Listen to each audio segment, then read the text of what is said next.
नमस्कार दोस्तों, स्वागत है आप सभी का हमारे चैनल आस्तिक कहानियां में। आइए आज जानते हैं गौतम बुद्ध और उनके विचारों को एक सत्य कथा के माध्यम से। भारत के एक बहुत ही प्राचीन शहर में एक बार बौद्धों का बहुत बड़ा भिक्षु संघ आया।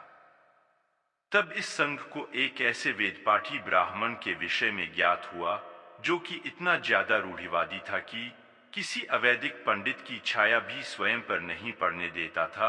उसे सुधारने का बीड़ा एक भिक्षु ने उठाया।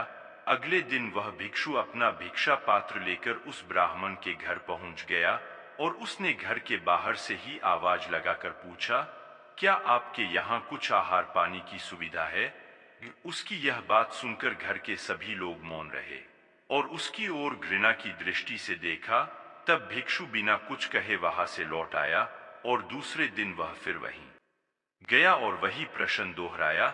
इस बार भी उसे चुप्पी और तिरस्कार का सामना करना पड़ा, पर उसने इस बार भी इस बात का बुरा नहीं माना और वह पुनः बिना कुछ कहे वापस लौट आया। यह क्रम इसी तरह कई दिनों तक चलता रहा। फिर एक दिन जब वह इसी क्रम में ब्राह्मण के घर पहुंचा, तब उस दिन ब्राह्मण वहां नहीं था।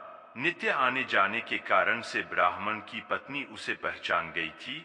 तो तब भिक्षु को देख उसका मन पसीज गया और वह बोली, मैं तो तुम्हें आहार पानी दे दूं, किंतु पंडित जी की नाराजगी के कारण से मैं विवश हूं। तब भिक्षु ने कहा, कोई बात नहीं माता जी, आप परेशान न हो, मैं तो अपना यह कर्म इसी तरह करता रहूंगा, आप भी अपना कार्य करते रहिए। और तब वापस लौटते समय भिक्षु को वह ब्राह्मण रास्ते में मिल गया। भिक्षु ने पंडित जी को प्रणाम किया और उनकी ओर देखकर मुस्कुराए, पर पंडित भिक्षु पर चिल्लाया और उसको खूब खरी खोटी सुनाई। तब भिक्षु ने कहा, इतने दिनों तक आपके घर से मुझे कुछ नहीं मिला, पर किंतु आज आपकी पत्नी ने मुझे नहीं शब्द दिया है। अब तो मुझे पूर्ण विश्वास है कि जल्द ही किसी दिन मुझे हाँ शब्द भी अवश्य मिल जाएगा।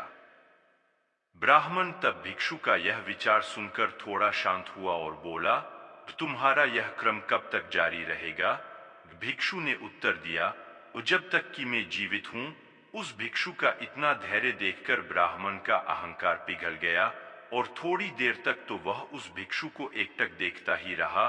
फिर उसने दोनों हाथ जोड़कर भिक्षु से क्षमा मांगी, अर्थात धैर्य व सहिष्णुता के बल पर बड़ी से बड़ी प्रतिकूलता को आप अनुकूलता में बदल सकते हैं। बुद्धं शरणं गच्छामि। और ऐसी ही सत्य कथा कहानियां सुनने के लिए हमारे YouTube चैनल आस्तिक कहानियां को सब्सक्राइब करें। आप सभी का बहुत बहुत धन्यवाद।